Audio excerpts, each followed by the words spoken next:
Selamat malam Ibu, Bapak, dan saudara-saudari yang dikasihi oleh Tuhan.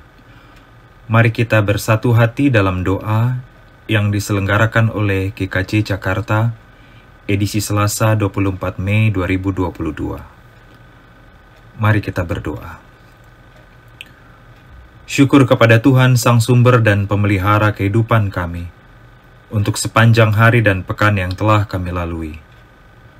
Tuhan, berilah kami hikmat dan kemampuan memahami dan memberlakukan firman-Mu yang hendak kami baca dan renungkan pada saat ini. Di dalam nama Yesus Kristus, Sang Firman yang menjadi manusia, kami memohon. Amin. 2 Tawarikh 15 ayat 1 hingga 15. Demikian dituliskan. Azaria bin Oded dihinggapi roh Allah.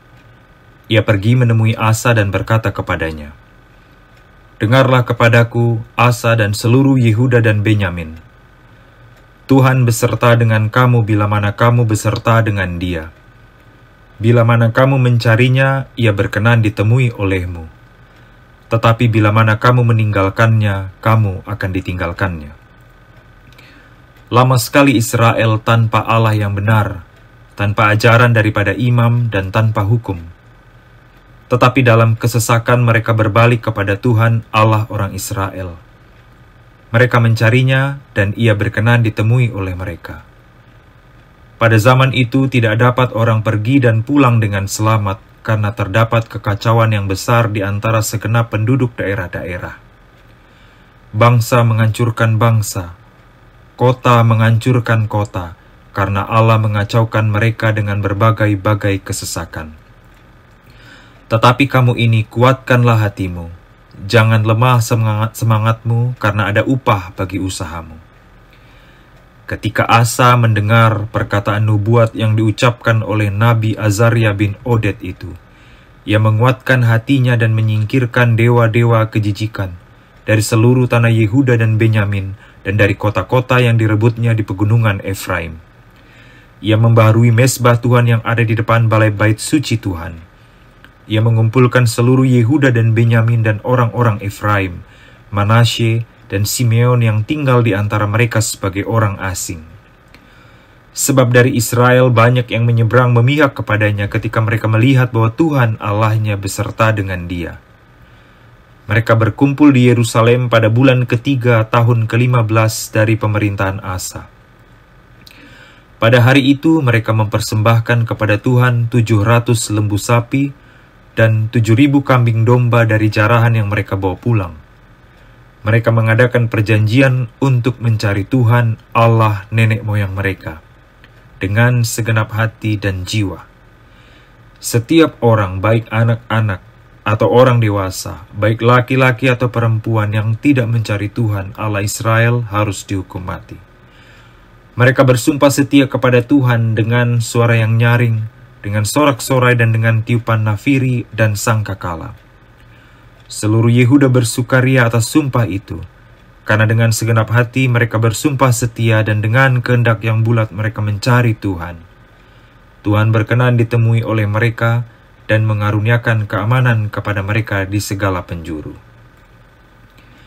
Ibu, bapak, dan saudara sekalian, pasti kita stres membayangkan posisi Raja Asa pada waktu itu. Ayat 5 hingga 6 mengatakan, "Masa itu tidak ada damai, orang tidak dapat pergi dan pulang dengan selamat, karena terdapat kekacauan yang besar di antara segenap penduduk daerah-daerah. Bangsa menghancurkan bangsa, kota menghancurkan kota, karena Allah mengacaukan mereka dengan berbagai-bagai kesesakan." Akan tetapi di tengah kesusahan itu ada harapan, ada asa. Tuhan menjadi benteng dalam keadaan terburuk sekalipun. Tuhan berkenan ditemui, bahkan Tuhan sendiri bersedia menolong mereka yang mau mencari dan kembali kepadanya. Padahal sebetulnya manusialah yang telah meninggalkan Allah dan hidup semaunya sendiri. Akan tetapi sekalipun kejahatan itu dilakukan oleh manusia, Allah tetap berkenan merespons mereka yang mau datang kepadanya. Ibu, bapak, dan saudara-saudari yang dikasihi oleh Tuhan, ketika kita mencari Tuhan, kita menemukan kedamaian, kekuatan, dan cinta yang dari Tuhan. Kadang-kadang masa sulit yang dialami oleh manusia, entah karena kesalahan manusia sendiri atau penyebab lain yang tak selalu dapat dijelaskan segera, pada saat itu Tuhan menarik umatnya untuk kembali kepadanya. Begitulah pengalaman Raja Asa di tengah kekacauan pada masanya. Kebaikan Raja Asa adalah ia merespons dengan segera nubuat Azaria bin Oded yang menyampaikan pesan dari Tuhan untuk kembali kepada Tuhan. Raja Asa tak bertanya panjang lebar atau mencari alasan untuk menunda-nunda nubuatan itu kepada Tuhan. Raja Asa sadar kekuasaannya terbatas dan ia tak mampu mengubah keadaan yang buruk pada saat itu. Ia menyadari ada raja yang lebih berkuasa mengubah keadaan yang rusak pada waktu itu. Ia tunduk kepada raja itu, yakni Tuhan yang Maha Kuasa. Raja Asa menjadi teladan bagi kehidupan iman kita.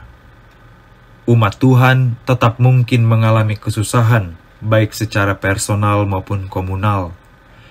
Tetapi ketika itu terjadi, hendaklah yang menjadi pusat perhatian kita bukan lagi pada kesusahan yang terjadi, atau bukannya mencari solusi yang konstruktif, kita malah sibuk mencari-cari siapa yang pantas dipersalahkan atas semua kesusahan ini.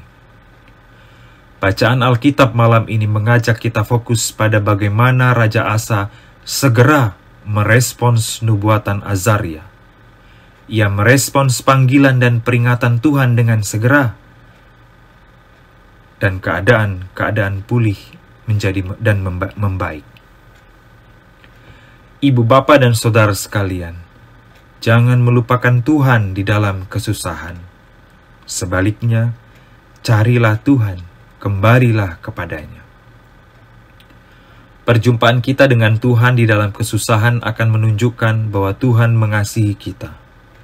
Pertolongan Tuhan lebih besar daripada kesusahan kita.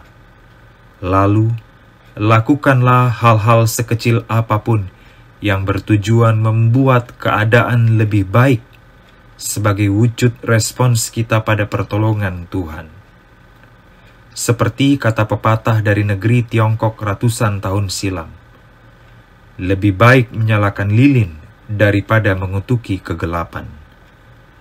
Dan semoga kita menjadi umat Yehuda yang dengan segenap hati mereka bersumpah setia dan dengan kehendak yang bulat mereka mencari Tuhan. Tuhan berkenan ditemui oleh mereka dan mengaruniakan keamanan kepada mereka di segala penjuru. Amin. Mari kita berdoa. Ya Allah Tuhan kami, besertalah dengan kami dalam keadaan susah dan senang. Kiranya Roh-Mu yang kudus selalu menuntun kami untuk tidak melupakan-Mu, dan agar kami selalu mencari dan kembali kepadamu. Sertailah istirahat kami di malam ini, dan kiranya esok kami bangun dengan tubuh yang segar dan kuat, serta hati yang bergembira. Di dalam nama Yesus Kristus, Tuhan dan sahabat kami berdoa. Amin.